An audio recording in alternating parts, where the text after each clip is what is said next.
ನಮಸ್ಕಾರ ಸ್ನೇಹಿತರೆ, ನಾನು ಸಂಧ್ಯಾ ಪೈ. ಇವತ್ತು ವಿಶೇಷವಾಗಿ 19ರಂದು ಹುಟ್ಟಿದವರ ಕೆಲವು ಗುಣಗಳನ್ನು ತಿಳಿಸಿಕೊಡ್ತಾ ಇದ್ದೇನೆ.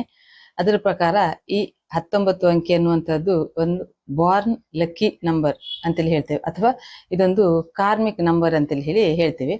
ಯಾಕೆ ಅಂತ ಹೇಳಿದ್ರೆ, ಇವರು ಚಿನ್ನದ ಚಮಚವನ್ನು ಬಾಯಲ್ಲಿ ಇಟ್ಟುಕೊಂಡು ಹುಟ್ಟಿದವರು ಅಂತೇಳಿ ಹೇಳಿದ್ರು ತಪ್ಪಾಗಲಾರದು. ಅಥವಾ ಇವರು ಮುಟ್ಟಿದ್ದೆಲ್ಲ ಚಿನ್ನ ಆಗ್ತದೆ ಅಂತ ಹೇಳ್ತಾರಲ್ಲ, ಆ ಗಾದೆ ಮಾತು ಈ 19 ಅಂಕಿಯಲ್ಲಿ ಹುಟ್ಟಿದವರಿಗೆ ಚೆನ್ನಾಗಿ ಹೋಲಿಕೆ ಆಗ್ತದೆ.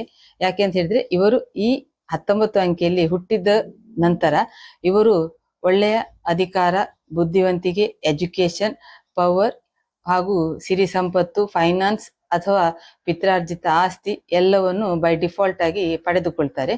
ಅದು ಒಂದು ಪ್ರಾಯಕ್ಕೆ ಬಂದ ನಂತರ ಹೇಗೆ ಒಂದು ಗುರುವಿನಲ್ಲಿ ಮೆಚುರಿಟಿ ಬರ್ತದೆ, ಹಾಗೆ ಇವರು ಸಹ ತುಂಬಾ ಮೆಚೂರ್ ಆದ ನಂತರ ಇವರಿಗೆ ಉತ್ತಮವಾದ ಸ್ಥಾನಮಾನಗಳು ಸಿಕ್ಕಿ ಇವರು ಸಮಾಜದಲ್ಲಿ ಒಳ್ಳೆಯ ವ್ಯಕ್ತಿ ಅಂತ ಎನಿಸಿಕೊಳ್ಳುವಂತಹ ಎಲ್ಲ ಗುಣಗಳು ಇವರಲ್ಲಿ ಇರ್ತದೆ.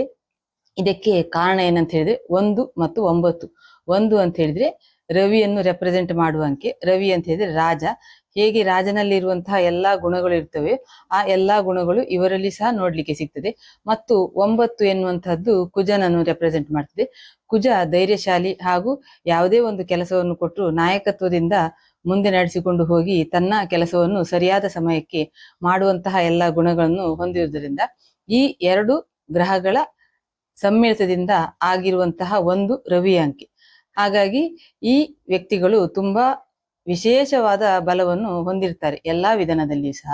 ಹಾಗೆ ಇವರು ವಿಶೇಷವಾಗಿ ಗಮನಿಸಬೇಕಾದಂತ ಒಂದು ಅಂಶ ಏನಂತ ಹೇಳಿದ್ರೆ, ಇವರಿಗೆ ಸಣ್ಣ ಪ್ರಾಯದಲ್ಲೇ ಆಗ್ಲಿ ಅಥವಾ ಒಂದು ಮೆಚುರಿಟಿ ಬಂದ ನಂತರವಾದ್ರೂ ಸಹ ಹೆಸರು, ಕೀರ್ತಿ, ಪ್ರತಿಷ್ಠೆ ಬಂದ ನಂತರ ಇವರು ಯಾವುದೇ ಕಾರಣಕ್ಕೂ ಅಹಂಕಾರ ಅಥವಾ ಗರ್ವವನ್ನು ತೋರಿಸದೆ, ತನ್ನ ಅಧಿಕಾರದ ಬಲವನ್ನು ಬೇರೆಯವರ ಮೇಲೆ ಪ್ರಯೋಗ ಮಾಡದೆ, ತನ್ನ ಕೆಲಸವನ್ನು ರುಟೀನ್, ಹೇಗೆ ಸೂರ್ಯ ಬೆಳಿಗ್ಗೆ ಉದಯಿಸಿ ಸಂಜೆ ಅಸ್ತನಾಗ್ತಾನೋ ಅದೇ ತರ ಇವರು ತಮ್ಮ ಕೆಲಸವನ್ನು ಮಾಡಿಕೊಂಡು ಹೋದ್ರೆ ಇವರಿಗೆ ಅದು ಉತ್ತಮ ರೀತಿಯಲ್ಲಿ ಇನ್ನೂ ಒಳ್ಳೆಯ ಸ್ಥಾನಮಾನದಲ್ಲಿ ತಲುಪಲಿಕ್ಕೆ ಸಹಾಯ ಆಗ್ತದೆ ಹೊರತು, ಇವರು ಅದನ್ನು ದುರುಪಯೋಗ ಪಡಿಸಿಕೊಂಡಲ್ಲಿ ಅದೇ ಸಂಖ್ಯೆಯ ಬಲ ಎನ್ನುವಂಥದ್ದು ಇವರಿಗೆ ಮಾರಕವಾಗಿ ಪರಿಣಮಿಸಿ ತುಂಬಾ ತೊಂದರೆಯನ್ನು ಕೊಡ್ತದೆ. ಹಾಗಾಗಿ ಇವರು ಯಾವುದೇ ಕಾರಣಕ್ಕೂ ಡೌನ್ ಟು ಅರ್ತ್ ಆಗಿದ್ದಷ್ಟು ಇವರಿಗೆ ಒಳ್ಳೆಯದೇ ಹೊರತು ತಮ್ಮ ಅಧಿಕಾರದ ಬಲವನ್ನು ಎಲ್ಲಿಯೂ ಪ್ರಯೋಗಿಸಬಾರದು.